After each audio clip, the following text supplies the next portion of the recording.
hi friends आपन सकलोके मोर बिडी क्रेन्सेल्सলৈ स्वागतम जनाइছো आशा करू सकलोरे ভাল আজি মই এই ভিডিওটিত সেজৱান সস কেনেকৈ তৈয়াৰ কৰিব পাৰি তাৰ ওপৰত বনাইছো হয়তো সকলোৱে জানে কিছুমানে নাজানিবও পাৰে যি সকলে নাজানে তেওঁলোকে শিকিও পাৰিব আৰু যি সকলে জানে তেওঁলোকেও চাও ভিডিওটো তেনে বলকচোন फ्रेंड्स ভিডিওটি আৰম্ভ কৰো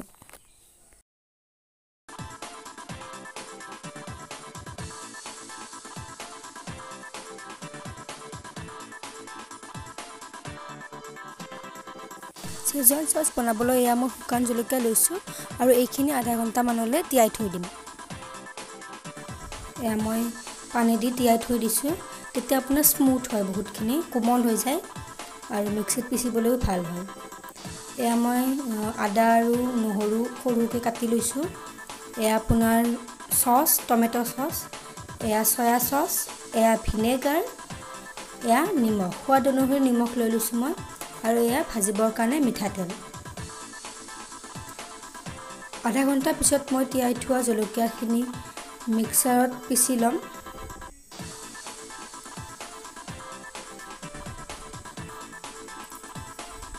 এয়া মই মিক্সাৰত পিচি ললো একেবাৰে আপোনালোকে গুড়া হৈ যোৱাকৈ পিচি ল'ব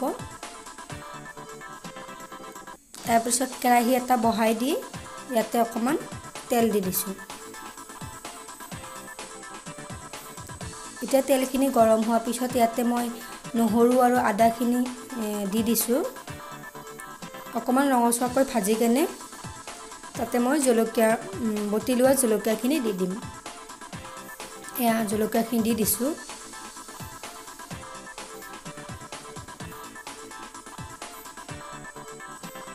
বনাব খুবেই সহজ হয়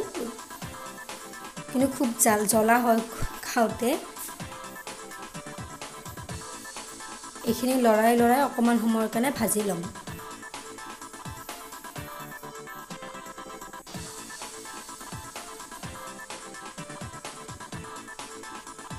এয়া মই ভাজি ললো ইয়াতে এতিয়া মই টমেটো সসখিনি দি দিছো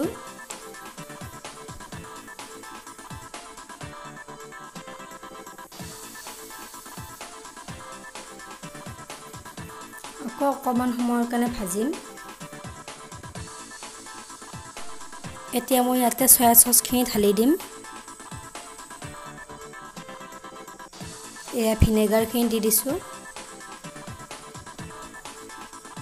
দি কেনে আৰু অকমান সময়ৰ কাৰণে মই ভাজি লম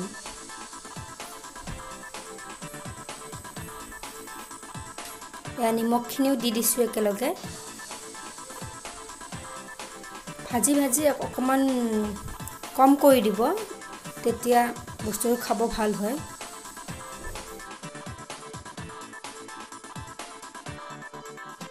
এয়া মোৰ সেজৱান সস ৰেডি হৈ গল আপোনালোকে ঘৰত এনেদৰে বনাই খাবচোন মমৰ লগত খাবলৈ খুবেই টেষ্টি হয়